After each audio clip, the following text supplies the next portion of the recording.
Good afternoon, everyone. Mary Sloan here with another episode of Inspirational Influencer News, secrets of people making money and making a difference.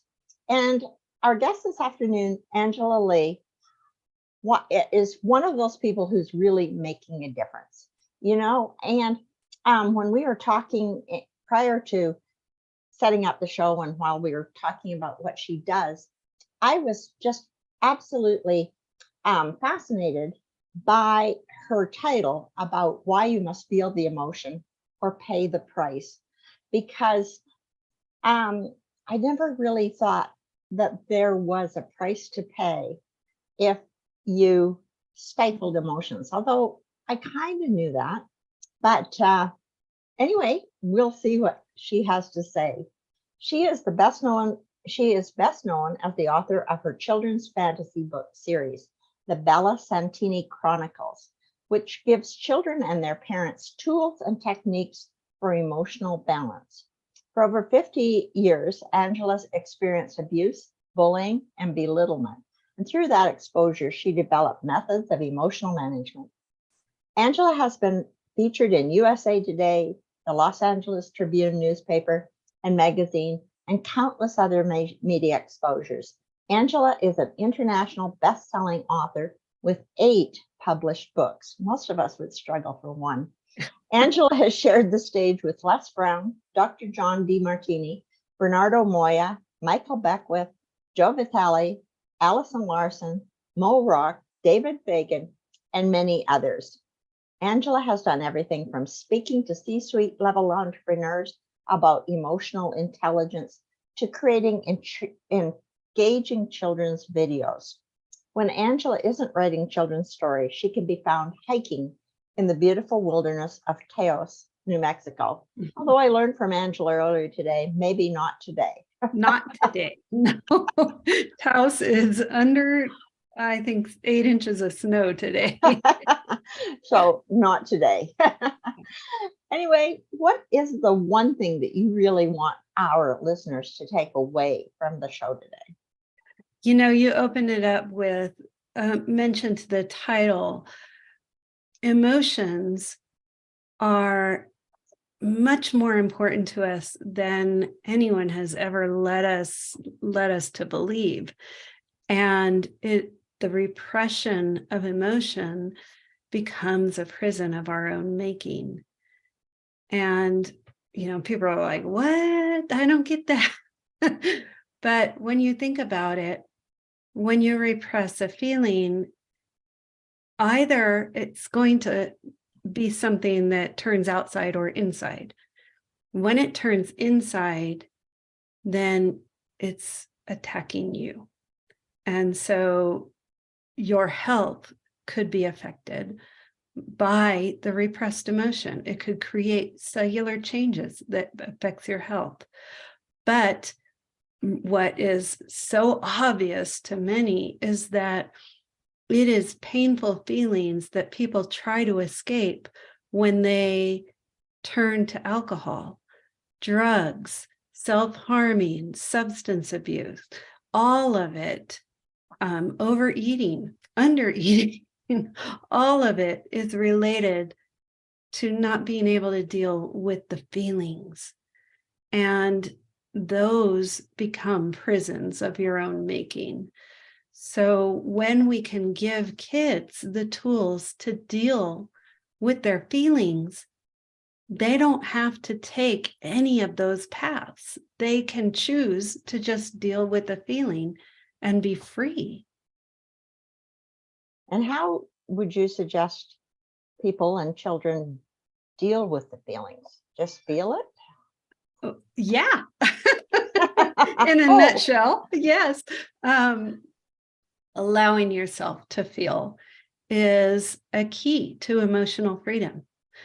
And the way you do it is you put your focused attention on the feeling, because when your mind becomes involved and you get stuck in the story of what happened, that creates an electromagnetic charge that sticks that emotion to you And so it prolongs your exposure to the emotion. When you can just be focused on the feeling, if you notice where it is in your body, name it, notice the intensity, but just put your focus on the feeling and then allow it to flow. Give yourself permission. The biochemical reaction in the body to a feeling lasts for about 90 to 120 seconds. And the only reason a feeling ever goes any longer than that is because our mind is focused on the story of what happened. When we can disconnect from the story and simply allow the feeling, it will flow and dissipate within a couple of minutes. So how effectively can you let the story go? Because I understand, we have things happen to us, and it's not so much what happens to us as what we tell ourselves happened to us. Yeah, that's the truth.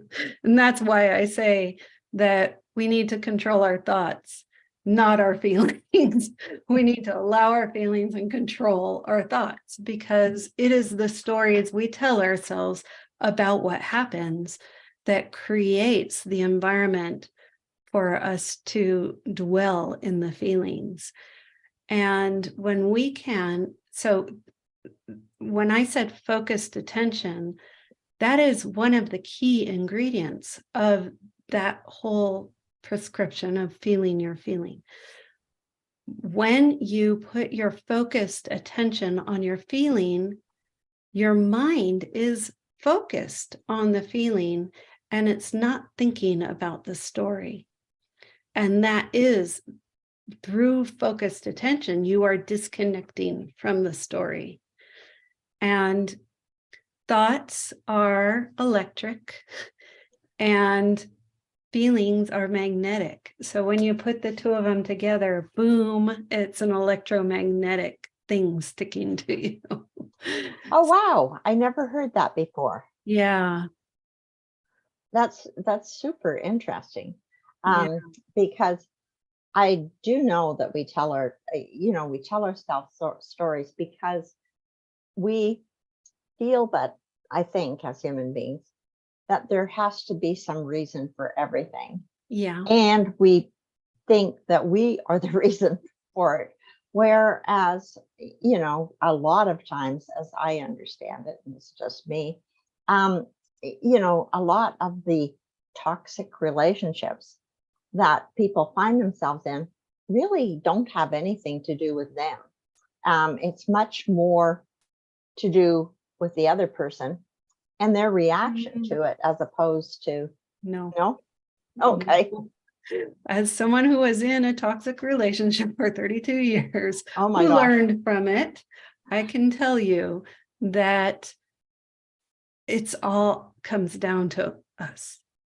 When we look at someone else and we're pointing the finger and saying they're doing this, they're doing that, it's them, we are putting ourselves as the victim.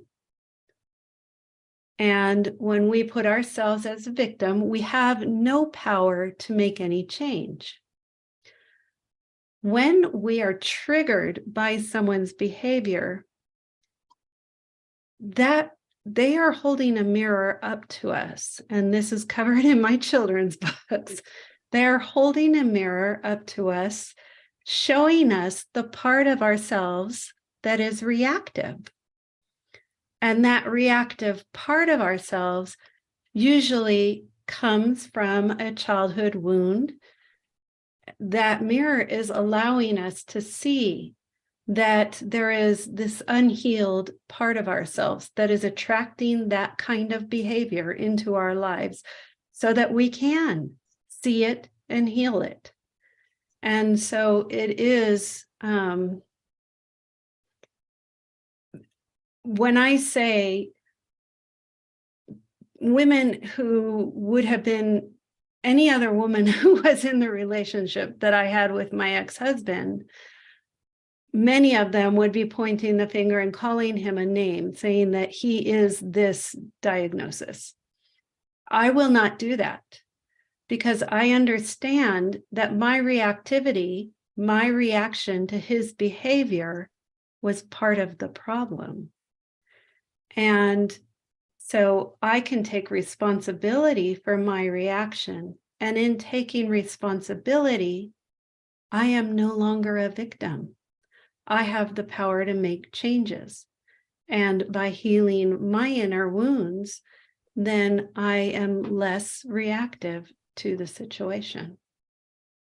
And is that what gave you finally the power to make him your ex? No, I was,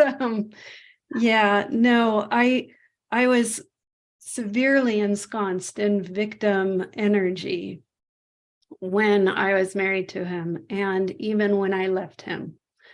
And it wasn't until the first book that I was published in is Ignite Your Life for Women. And my story was a story of forgiveness, how to find forgiveness. And what I was learning to forgive was the wildfire that had destroyed our house. So those circumstances I needed to forgive and accept.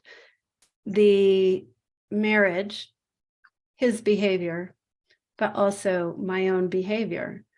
And when I was doing the research for that book, I ran across a blog that talked about soul contracts and how in heaven, two souls will get together and say, we're going to go to earth and we're going to act out this situation. And I'm going to play this side, you'll play that side. And between the two souls, they just decide what role they will take. When I read that, I realized that that's exactly what my ex-husband and I did in heaven. We must have come together and said, okay, Angie, you're going to be the victim and I'll be the emotional abuser. and both of us have stuff to learn from this, and we're going to go do this. So when you think about it that way, which soul has the harder situation? Because often the people who are victim in toxic relationships, they think that they're the ones who have it really hard. That's how I used to think about it.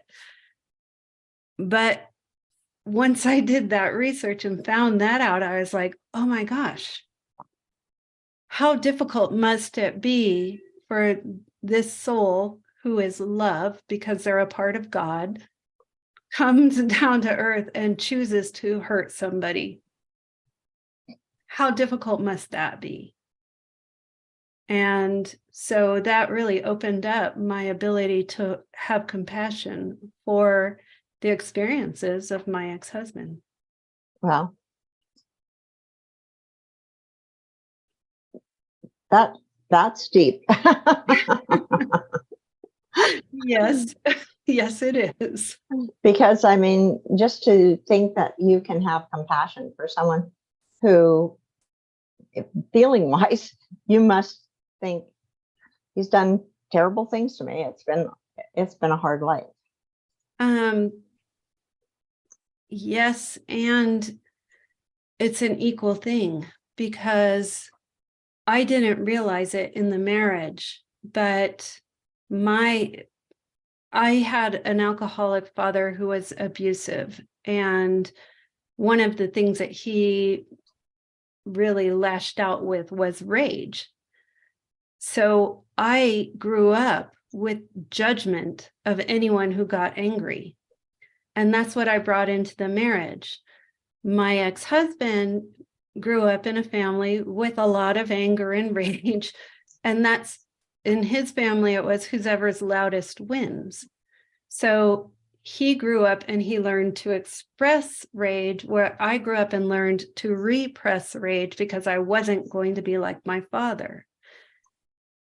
the repression of that feeling led to me making some terrible choices, but also it came out in me judging his behavior. I judged his rage. And so how can someone be on the receiving end of judgment and not get angry? I mean, so it was equally toxic. Interesting. So how did you discover that? Well, really, when In I was that- writing that first book and I read that blog, and it was like my whole mind went, and I was like, oh, yeah, that makes sense. And was it an instant change that came as a result, or was it There's having to stay mindful a lot? Yeah, it's a never-ending process to heal all the stuff, because I had all the repression from my childhood to heal. And then I had all my victimhood from my marriage to heal. And so I had 50 years of exposure to this kind of behavior that I needed to heal. And there were days when I would get in bed and cry for hours. And what that was doing was letting some of that mountain of feelings that had been repressed out. And that was important. It's important to allow those feelings out so that they're not turning inward, so that your health is not being affected by it, or that you're not making really self-defeating behavior choices. Wow. I mean, so amazing. And, in this time when we are dealing with a lot of teen suicide, which is really very, very sad, you start to wonder, and I'm sure this is part of your books, is to give people an inkling through a story as opposed to a lecture or a discussion or something where they have to kind of be the student instead of getting engaged with. That must be very powerful to have a story in which they can get engaged, as opposed to, a well-meaning counselor or a well-meaning teacher or whatever, right? Right. We all had that talking head telling us how we should be, and it doesn't necessarily work. One of the beauties of having this kind of self-help be woven into a story is that, at least in this case, all of the instructive material is represented as, well, this is the way the Fae do it.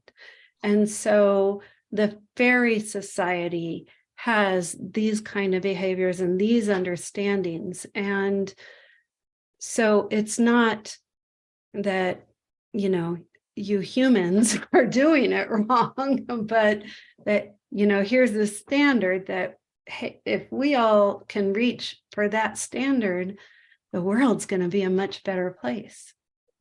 Yeah. So the fairies are kind of our guide that we can kind of relate to, but it's not like we have to compare ourselves to another human being, because, you can reach for the fairies, but you're not one, or presumably aren't sure. One. Maybe we are. I may be one. I haven't seen my wings, but I feel a deep connection with the fairies, and I believe that they are real. I believe that they exist in a different dimension, and we can't see them unless we are of the same high vibration that they are, because I believe what they represent in the world is love. And there's all these grim fairy tales and all these old fairy tales that kind of cast them as tricksters and mean, and they're going to do you wrong. And I truly believe that that's wrong. At least that's not how you see the world of fairies. No, I see them as pure love. And isn't there some kind of belief that we actually all are meant to be pure love? I mean, that there's nothing else that we really are supposed to do? I love that. And wish that were true. So what I believe is that our souls are all pure love. That is all that our souls are. And so the closer we can become to our souls, then the more love we exhibit in the world. And the ideal would be for all of us to truly exhibit unconditional love in the world. And the other aspect of that is our souls, we all decided to incarnate here and now. And so it's going to be a process before we get to that point. Yeah, well, it's interesting. And it's interesting to think of choices that you make to come to Earth and have a certain adventure. Okay, let's do this. This will be interesting. Yeah, because it's all for soul growth. There's in each part of a conflict, each side has the opportunity for soul growth. And so, if we think about myself and my ex-husband, there was an opportunity for each of us to learn the things that we needed to learn. And, I'm hoping that I'm passing that grade, but we'll see.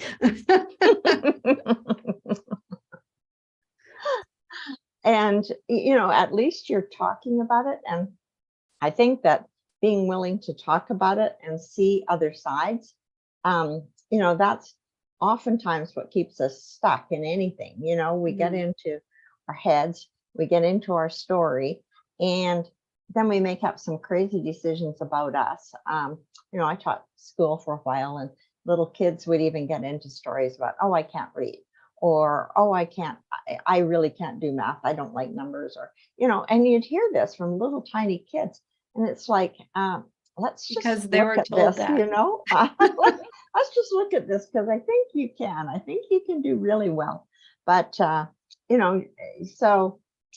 it's interesting that, the fear of maybe I'm not enough, which is something that I think comes strongly into the human psyche somehow, whenever we run into an obstacle.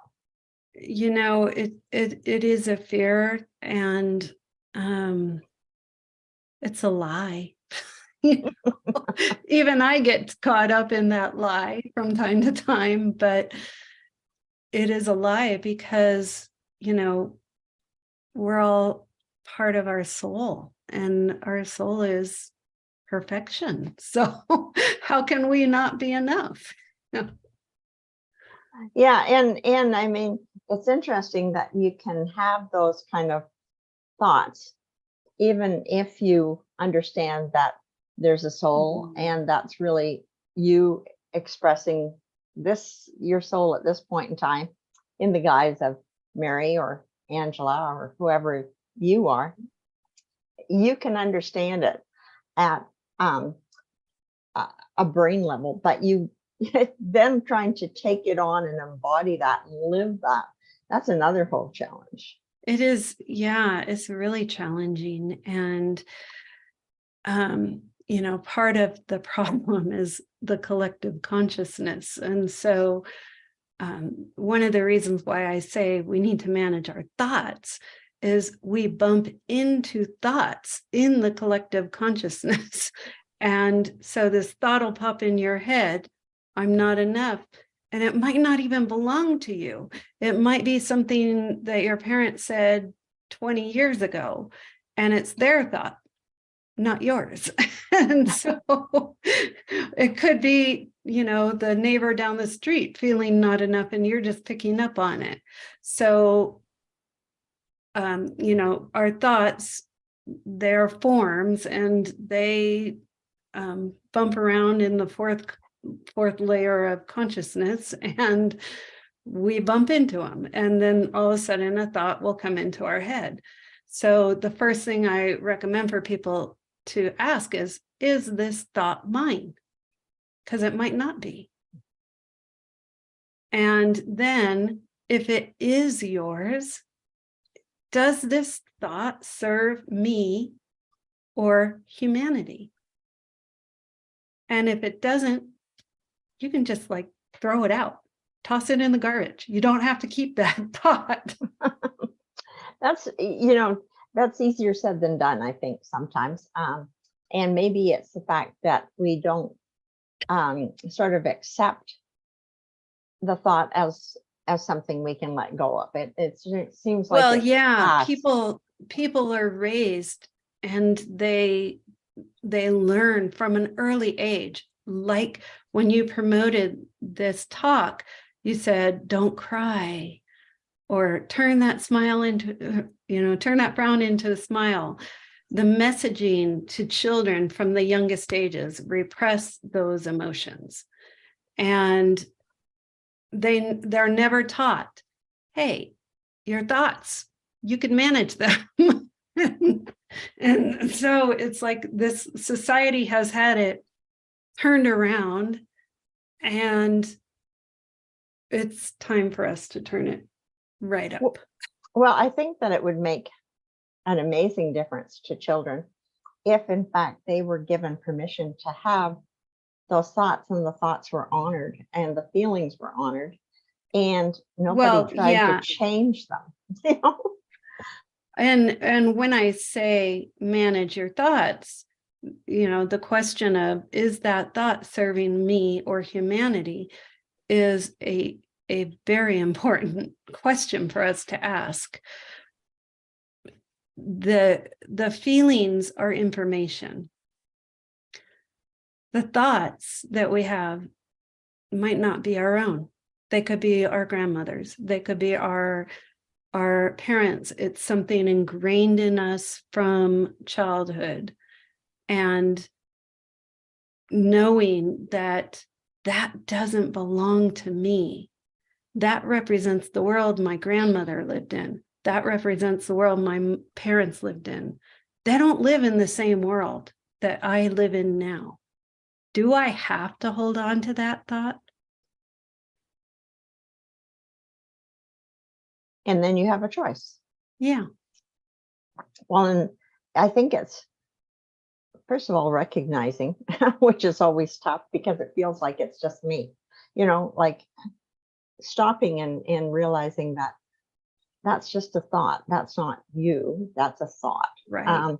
And making that distinction can be very challenging because it feels like it's me, right? I mean, well, and this is where the whole self-awareness really comes in.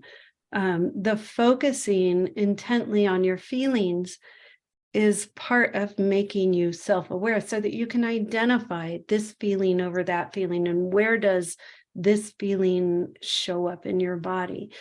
And that self-awareness helps you make the distinction between, is this me or is it a thought? Yeah, but that doesn't get taught anywhere. So, I mean, other than in your books by the fairies. And so it sounds like, it would be a great idea for parents to get the books and read them with the children. And that's ideal from their own perspective too. Like, well, maybe I didn't do very well on with the fairy stories, It's interesting.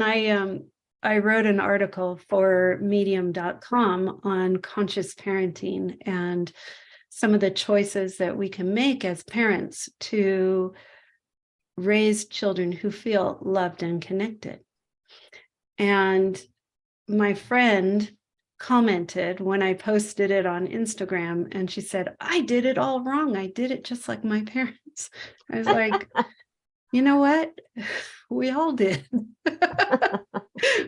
But we have more information now, and we're trying to, help the next generation. So, yeah. So, I mean, it sort of starts now. And, you can, with your own children or grandchildren or whatever, really start to make that connection. And you were saying that you've had people from 5 to 75 pick up your books and go, wow, thank you.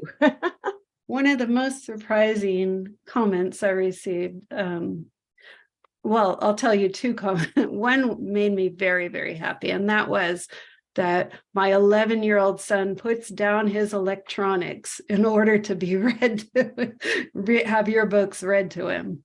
And that was like, yes. The other comment this was really surprising to me. One of the realities of being an author these days is that you end up paying influencers to review and promote your books. And so this Instagram influencer who does book reviews, he's maybe 28 years old.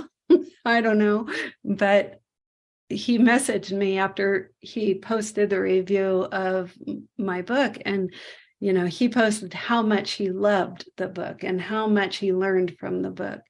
And when I first put my first book out, my 32-year-old son read it, and he's like, Mom, it's just too sweet for me.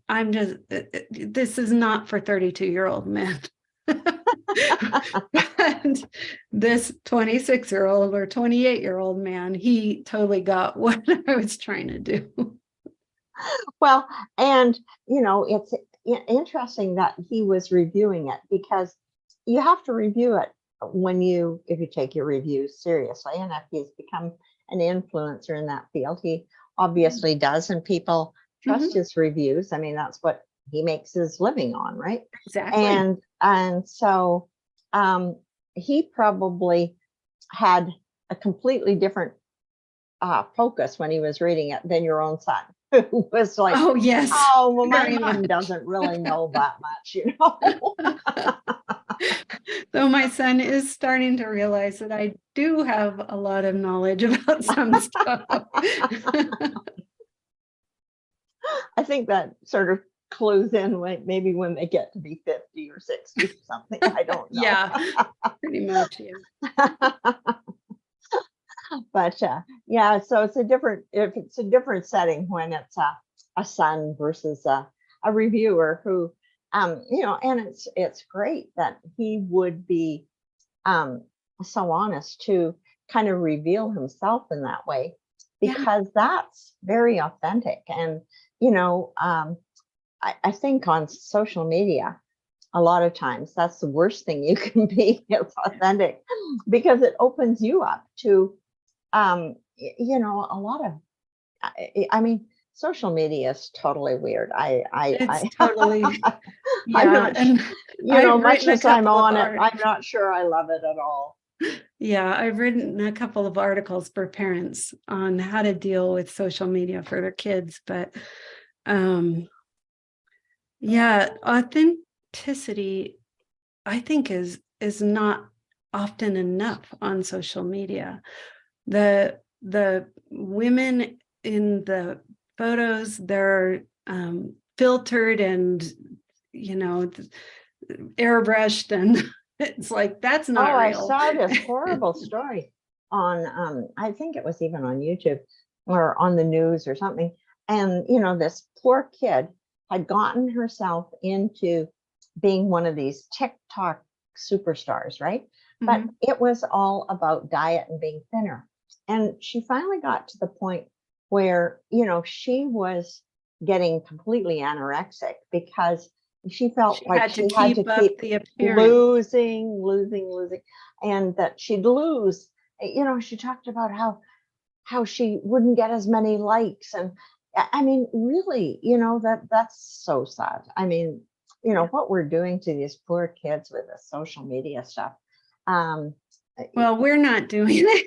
It's the no, social no. media companies Well, that they design the algorithms, they design it in such a way to really keep and engage people. Why else do people scroll endlessly? There's psychology built into the apps. And so, really for parents, limiting how much time that your children spend on social media, but also modeling responsible social media to your children. yeah, and that's a good step. A Yeah. really good step. Anyway, I can't believe it, but our 30 minutes is gone. Poof. And it's been absolutely delightful. And I really appreciate your authenticity, because dealing with all our thoughts and feelings, and the fact that we had marriages and we had real lives that maybe weren't as pretty as social media would like, or whatever. Yeah. You know, that takes a lot of courage. So I really want to acknowledge you and Thank ask you. you where people can get access to these children's books, because they sound absolutely amazing. And now I know what I can get my grandchildren for their next birthday. Oh, lovely. So they are available on Amazon, Barnes and Noble, or Walmart.com. And all you do is search the Bella Santini Chronicles. And it's easy. All right. Well, Okay. let everybody find the Bella Santini Chronicles, and best of luck with that series. And thank you so much again for being a guest on my show. Thank you. Really appreciate it.